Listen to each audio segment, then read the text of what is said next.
இந்த அம்மா பார்க்கறதுக்கு இருக்கிறதும் இந்த அம்மா கல்வி பின்புறம் இதுக்கும் இந்த அம்மா இப்போ சொல்ற விஷயத்துக்கு எந்த சம்பந்தமும் இல்லை. புத்தக திருவிழா நடத்துவது அவ்வளவு பிரம்மாண்டமாக நடத்துவது ரொம்ப சிரமம். இந்த ஜென்மம் அல்ல, அடுத்த ஜென்மங்கள் வந்தாலும் ஈரோடு புத்தக திருவிழாவுக்கு கணவனே போயிட்டாரு. நான் வழக்கம் போல கூலி வேலைக்கு போறேன். அது யாருக்கு அதிக பணம் இருக்கிறது, யாருக்கு தேவைக்கு மேல் பணம் இருக்கு. ஏனென்றால் எனக்காக மட்டும் இதை கேட்கவில்லை. இத்தனை ஆயிரம் பேர் கணவன் இறந்த பிறகு கூட எனக்கு ஒரு துணிச்சல் அந்த ஈரோடு புத்தக திருவிழா நான் கொடுத்திருக்கிறேன். ஏழையான பெண்ணிடத்தில் உள்ள ரூபாய் ஒரு மனிதன் வாங்க முடியுமா? கருப்பை புற்றுநோய் குறித்த சந்தேகங்களுக்கான தங்கம் ஹோப்பை இலவசமாய் அணுகுங்கள். நான் இதெல்லாம் ரொம்ப பெரிய விஷயமாக இருந்தாலும் நான் ஈரோடு புத்தக திருவிழாவை பற்றி எனக்கு ஏற்பட்ட ஒரு அனுபவத்தை நான் உங்களிடத்திலே பகிர்ந்து கொள்ள விரும்புகிறேன். இப்போ ஒரு 6-7 ஆண்டுகளுக்கு முன்பு திடீரென்று ஒரு தொலைபேசி அழைப்பு என்னுடைய அலுவலகத்துக்கு. அடுத்த அறையிலே நம் உதவியாளர் அமர்ந்து ஒரு தொலைபேசி லேண்ட்லைனில் ஒரு ஃபோன் வருகிறது, உங்களிடத்தில் பேச வேண்டுமாம். ஒரு வார காலமாக ஒரு அம்மா பேசி கொண்டிருக்கிறார். உங்களது தொலைபேசி செல்போன் நம்பர் தெரியாதாம். ஆகவே மக்கள் சிந்தனை பேரவை அலுவலகத்திற்கு லேண்ட்லைன் ஃபோனில் பண்ணிக்கொண்டே இருக்கிறார். நல்ல வேளை நீங்கள் இருக்கிறீர்கள், அந்த லைன் இணைப்பை கொடுக்கலாமா என்று கேட்டார். கேட்கிற கேள்வி என்ன இருக்கிறது, யார் பேசினாலும் பேச வேண்டியதானே என்று அந்த தொலைபேசியை வாங்கி இணைப்பு கொடுக்க சொல்லி என் அறையில் இருந்தவாறே பேசினேன். ஐயா, வேறொன்றும் இல்லை, நான் உங்களை பார்க்க வேண்டும். என் மகன் ஒரு 7-8 வயது, மகன் 10 வயது இருக்கும், அவன் படித்து கொண்டிருக்கிறான், அவனோடு வருகிறேன். எப்போது உங்களுக்கு சாத்தியமோ சொல்லுங்கள் நேரம் என்று சொன்னார். நேரமெல்லாம் ஒன்றும் இல்லைமா, என்ன விஷயமாக நீங்கள் வர வேண்டும் என்று சொன்னால் பரவாயில்லை, அதற்கு தகுந்த மாதிரி அவசரமாக இருந்தால் உடனே வரலாம். எங்கிருந்து வருகிறீர்கள் என்று கேட்டேன். ஈரோட்டுக்கு அந்த பக்கம் பள்ளிப்பாளையம் என்ற ஊர் இருக்கிறது, ஏறத்தாழ ஒரு 6-7 கிலோமீட்டர். அங்கிருந்து குமாரபாளையம் என்ற இன்னொரு ஊர் இருக்கிறது. அங்கிருந்து ஒரு இந்த அலுவலகத்தில் அப்படி ஒரு பழக்கம், நீங்கள் உட்காராமல் என்னால் பேச இயலாது. நீங்கள் எவ்வளவோ சொல்லியும் அந்த அம்மா உட்காரவே இல்லை. சரி, பிரச்சனை இல்லை, வேற வந்த விஷயத்தையே சொல்லுங்கள் என்று கேட்டபோது சொன்னார், ஐயா, நீங்கள் ஒரு 3 வருஷத்துக்கு முன்னாடி ஒரு 10,000 பேர் புத்தக திருவிழாவில் நடிகர் சிவகுமார் அந்த அன்னைக்கு வந்து பேசினார். அன்னைக்கு நீங்கள் ஒரு அறிவிப்பு கொடுத்தீங்க. என்னம்மா இவர், இந்த அம்மா பார்த்தா என்னன்னே தெரியல, இந்த அம்மா சொல்கிறதுக்கும் இந்த அம்மா உருவத்துக்கும் இந்த அம்மா பார்க்குறதுக்கு இருக்கிறதும் இந்த அம்மா கல்வி பின்புறம் இதுக்கும் இந்த அம்மா இப்போ சொல்கிற விஷயத்துக்கும் எந்த சம்மந்தமும் இல்லை. எனக்கு இன்னும் கொஞ்சம் ஆர்வம் அதிகமாகிவிட்டது. நான் கேட்டேன், அம்மா சீக்கிரம் சுருக்கமாக சொல்லுங்கள், ஏன்னா எனக்கு ஆர்வம், உங்களுக்கு என்ன சொல்ல புத்தக திருவிழா என்று சொன்ன பிறகு இன்னும் ஆர்வம் அதிகமாகிவிட்டது. கேட்ட பிறகு சொன்னார், அப்போது அரசு உதவி எல்லாம் கிடையாது, இப்போதான் அரசு உதவி எல்லா மாவட்டங்களுக்கும் அளிக்கிறார். புத்தக திருவிழா நடத்துவது அவ்வளோ பிரம்மாண்டமாக நடத்துவது ரொம்ப சிரமம். ஆகவே ரொம்ப சிரமத்துக்கிடையில் தான் நடத்தினோம். பற்றாக்குறை நிச்சயமாக பல லட்சங்களில் உண்டு. ஆகவே என்ன செய்தோம் என்றால் ஒரு திட்டமிட்டோம், ஒரு சின்ன திட்டத்தை மேடையிலே அறிவித்தோம். அது வேறொன்றும் இல்லை, கொஞ்சம் வசதி வாய்ப்புள்ளவர்கள் 1 லட்சம் ரூபாய் நீங்கள் உங்கள் பேரிலேயே, நீங்கள் ஏதாவது ஒரு நாட்டுடைமையாக்கப்பட்ட வங்கியிலே அக்கௌண்ட் ஒன்று தொடங்கி, கணக்கு ஒன்றை தொடங்கி உங்கள் பெயரிலேயே தடக்கை தொடங்கி அந்த 1 லட்சம் ரூபாய் டெபாசிட் செய்து விடுங்கள். அதுக்கும் மக்கள் சிந்தனை பேரவைக்கு எந்த சம்பந்தம் இல்லை, இணைப்பு கணக்கெல்லாம் கிடையாது, நீங்கள் எப்போ விரும்புகிறீர்களோ எடுத்துக்கொள்ளலாம். ஒரே ஒரு கடிதத்தை கொடுங்கள், இந்த 1 லட்சம் ரூபாய் டெபாசிட் இந்த வங்கியிலே, இந்தியன் பேங்க், சிண்டிகேட் பேங்க், ஏதோ ஒரு வங்கியிலே கொடுக்குறோம் என்றால் வருடமானால் சுமார் ஒரு 5,000 ரூபாய் வட்டி கிடைக்கும். அந்த வட்டியை மக்கள் சிந்தனை பேரவை என்ற அறக்கட்டளையினுடைய அந்த கணக்குக்கு அனுப்பிவிடுங்கள். இது ஒரு கடிதம் கொடுக்க வேண்டும் என்று அந்த கூட்டத்தில் அறிவித்திருக்க மாட்டோம். அங்கு இருக்கக்கூடிய முக்கியமான தலைமை தாங்கக்கூடிய ஒரு பிரமுகர் ஒருவர் என்ன செய்தார் என்றால், இந்த ஈரோடு புத்தக திருவிழாவுக்கு வரக்கூடிய ஆண்டில் இருந்து 10 ரூபாயாவது நுழைவு கட்டணம் வைக்க வேண்டும் என்று சொன்னார். 10,000 பேர் அமர்ந்திருக்கிற அந்த கூட்டத்தில் நான் உடனே எழுந்து நின்று, ஐயா சொன்னார், ரொம்ப நியாயம்தான், கஷ்டம்தான், நடத்த முடியவில்லை தான், சிரமம்தான், ஆனால் ஒன்றை சொல்கிறேன், இந்த ஜென்மம் அல்ல, அடுத்த ஜென்மங்கள் வந்தாலும் ஈரோடு புத்தக திருவிழாவுக்கு நுழைவு கட்டணம் கிடையாது. அதற்கு முன்பு 2 புத்தக திருவிழாக்கள் மட்டும்தான் நடந்தன, அந்த 2லும் 10 ரூபாய் நுழைவு கட்டணம் உண்டு. ஆனால் நுழைவு கட்டணம் என்பது ஈரோடு புத்தக திருவிழாவுக்கு கிடையாது. ஏனென்றால் அரசு பள்ளி மாணவனை 2000 பேரை வரிசையாக நிற்க வைத்து அவனை நுழைவு கட்டணம் வாங்க சொல்கிறீர்களா? நடத்த முடியாது வேண்டும் என்று வேண்டுமா அறிவிக்கலாமே தவிர நுழைவு கட்டணம் என்பது அடுத்த ஜென்மத்திலும் கிடையாது என்று அறிவித்தேன். இது 10,000 பேர் அமர்ந்திருந்த அந்த கூட்டத்தில், நடிகர் சிவகுமார் வந்திருந்த அந்த கூட்டத்தில், அவர் உரையை கேட்பதற்கு ஆர்வமாக இருந்த அந்த கூட்டத்தில் இந்த பெண்ணும் கடைசியில் உட்கார்ந்து கேட்டுக்கொண்டிருக்கிறார் என்ற செய்தி அப்போது என்னிடத்தில் சொல்கிறார். இப்படி அந்த மேடையிலே சொன்னீர்கள் அல்லவா? சொன்னபோது அந்த பையனை பக்கத்தில் வச்சுக்கிட்டு சொன்னாங்க. சொன்னபோது நான் திடீர்னு அப்படியே எந்திரிச்சு மேடை அப்படி நின்று, நான் எங்கே 10,000 பேர் கடைசியில் இந்த அம்மா படிக்காத அம்மா எதுக்கு எப்படி புத்தகத்தில் வந்துனே தெரியல, கடைசியில் உட்காந்துருந்தேன், என் பையனையும் பக்கத்தில் உட்கார வச்சுருந்தேன். திடீர்னு எந்திரிச்சுன்னு நெஞ்சை பிடிச்சிக்கிட்டு மேலே அண்ணாந்து பார்த்து ஆண்டவா அப்படின்னு சொல்லிட்டு உட்காந்துட்டேன்.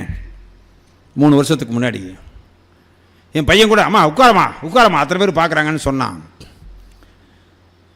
அப்போது நான் கூலி வேலைக்கு போகிறவ தான். என்னுடைய டிவி சுற்றி வச்சிருந்த என் கணவர் ஆக்சிடெண்ட்டில் இறந்து போயிட்டார்.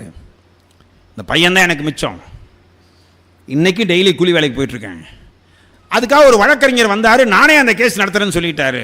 காசு கூட என்கிட்ட கேட்கல. அவர் 2 வருஷம் கழிச்சு இறந்ததுக்கப்புறம் 2 வருஷம் கழிச்சு வந்து அந்த வழக்கறிஞர் சொன்னார், அம்மா அந்த கேஸ் டிஸ்மிஸ் ஆயிடுச்சுமா, உனக்கு எந்த கிளைம் அமௌண்ட்டு வராது என்று சொன்னார். சரி பரவாயில்ல, என் கணவனே போயிட்டார், நான் வழக்கம் போல் கூலி வேலைக்கு போகிறேன் என்று நான் போய் கொண்டிருந்தேன்.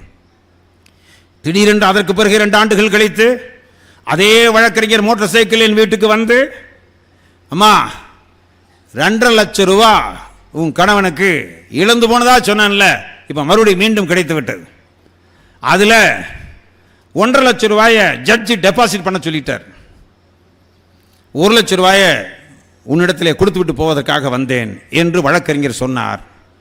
அந்த பணத்தை 1 லட்சம் ரூபாயை இந்த 1 வார காலமாக கையிலே வைத்துக் கொண்டிருந்தேன், இப்போது மடியிலே வைத்திருக்கிறேன், ஐயா இந்தாங்க 1 லட்சம் ரூபாய் என்று டேபிள் எடுத்து போட்டார்.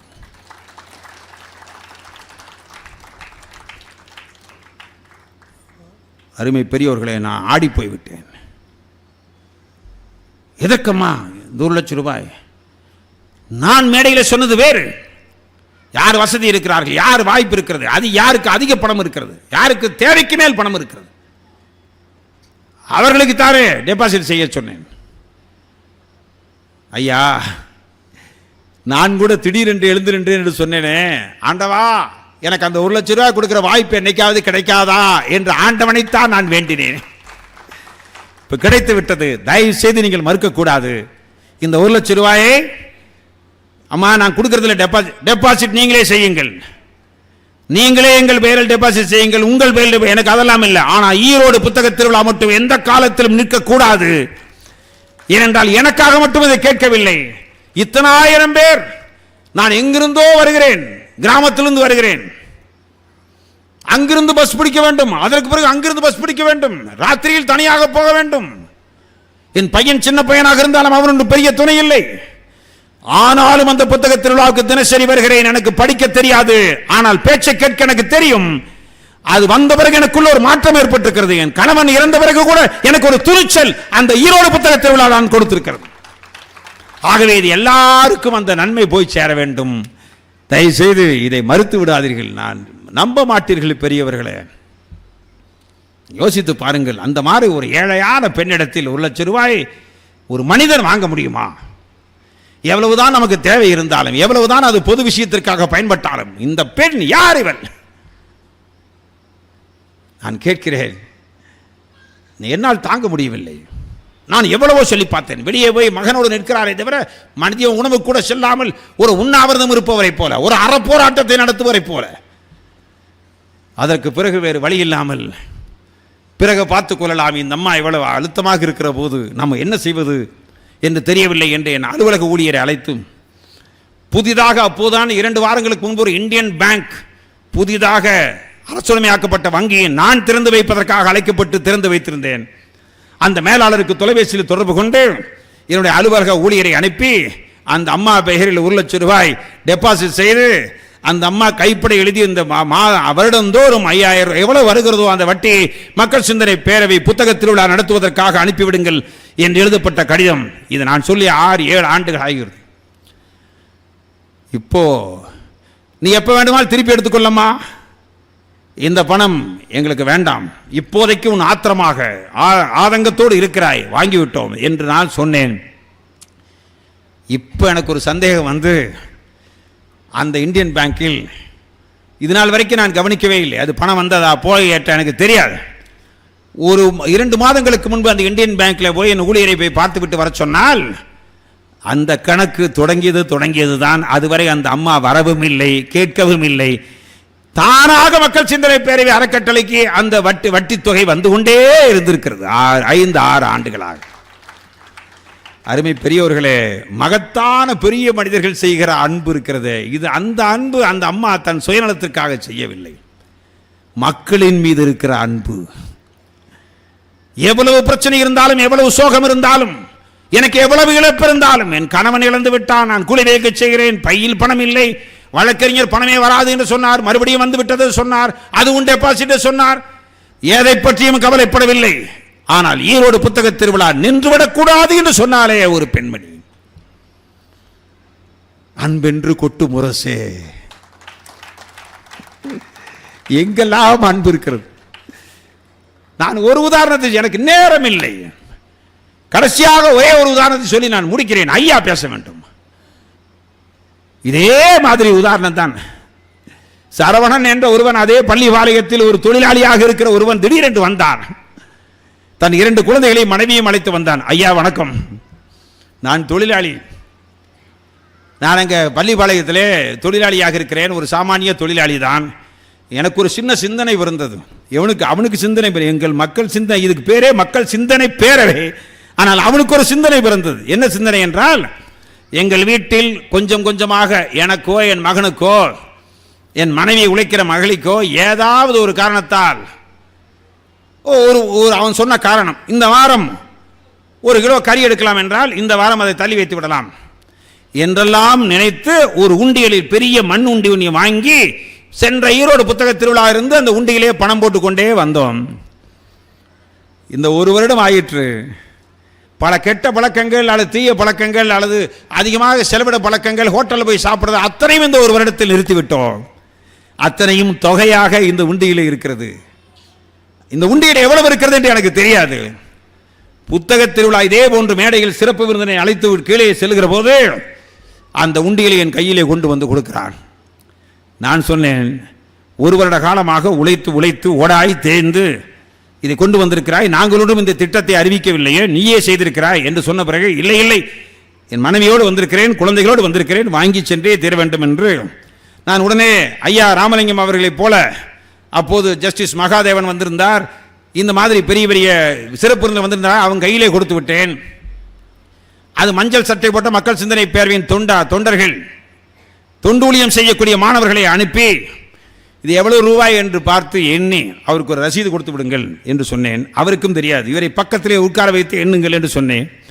அந்த குடும்பமே சுற்றி உட்கார்ந்து நம்முடைய மாணவ தொண்டர்கள் எண்ணினார்கள். 24,500 ரூபாய் அதில் இருந்தது.